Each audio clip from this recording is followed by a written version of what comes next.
These are the seeds that I've started indoors for my fall vegetable garden. If you haven't already spotted it yet, I'm having a couple of problems. And I figured this would be a good teaching moment. Now, if you're wondering what the issue is here, it's my seedlings that look like this, these back here, the ones that are thin and falling over. This is what we call a leggy plant, and this tends to be one of the biggest, most common issues that people will have with seed starting indoors. But if you do happen to get a leggy seedling, you may not be totally doomed. I'm going to share with you guys the 3 options that you have moving forward when you get a leggy seedling like this.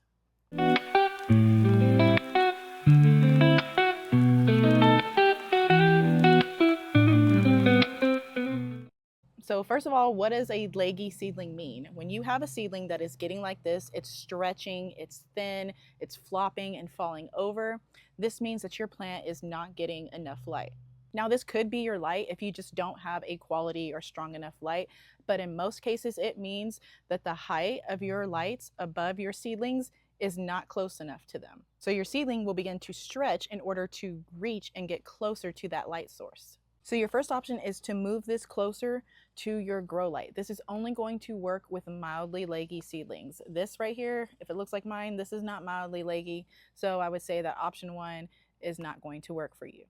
This right here is what I would call a mildly leggy seedling. You can see it's starting to stretch, but it's not as bad as the other ones. So if you do have a mildly leggy seedling, you can move it closer to your grow light. If you do not have a grow light, you've been growing these like in a bright windowsill, that is likely why they are starting to stretch, because that tends to not be enough light for seedlings. Seedlings need the light like almost right up on them. So if you don't have a grow light and you can't get one right now, your option would be to sit them outside in a shaded area. I'm sitting under a shade cloth right now, and see if that helps correct them. Or if that's not an option, get you a grow light. I use the Barina grow lights. A 5000 Kelvin full spectrum grow light is what does best for me. It does well for my houseplants. I use Barina for all of them, and they've worked out well. Now, the best way to get them closer to your grow lights is to have your grow light adjustable. You can see mine, they aren't adjustable. I have them on zip ties. I don't have what I need for it just yet. So what I've also done is I will stack trays, so that way I can put my tray a little closer to that light. Now, option 2 would be to take this and replant it just a little bit deeper. So if you are past the point of mildly leggy, this cannot be corrected by you just putting it closer to the grow light. You have the option to take this out of the pot and replant it and bury just a little bit of this stem in hopes that it'll correct it, and this will prevent you from having to just cut your loss and start totally over. But there is a little bit of nuance that goes with this. Not every single plant can handle having their stem buried deeper, especially aggressive burying. Now, earlier this year, I had this issue with my tomatoes.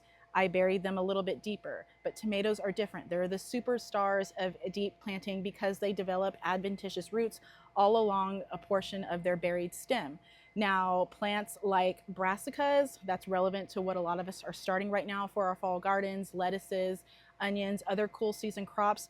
Brassicas are different. They're a little bit more forgiving. They can handle having their stems buried, but I wouldn't aggressively bury them. So if you have to bury more than probably like this much right here, I wouldn't do it. Now, other plants like lettuces, onions, celery, most of your herbs, I wouldn't aggressively bury the stem either. Honestly, the earlier that you catch leggy seedlings and correct them, the better chance you have to be able to correct it with option 1, which is the most ideal one out of all 3 of these options. And lastly, option 3, which I would say is worst case scenario, is that you just cut your losses and you start over.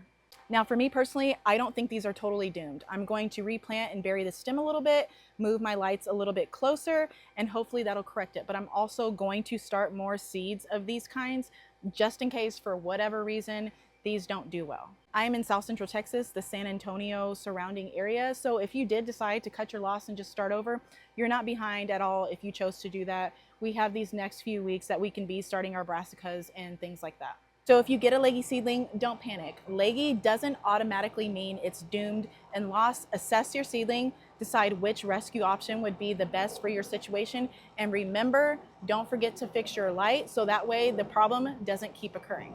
Bye, my planty besties.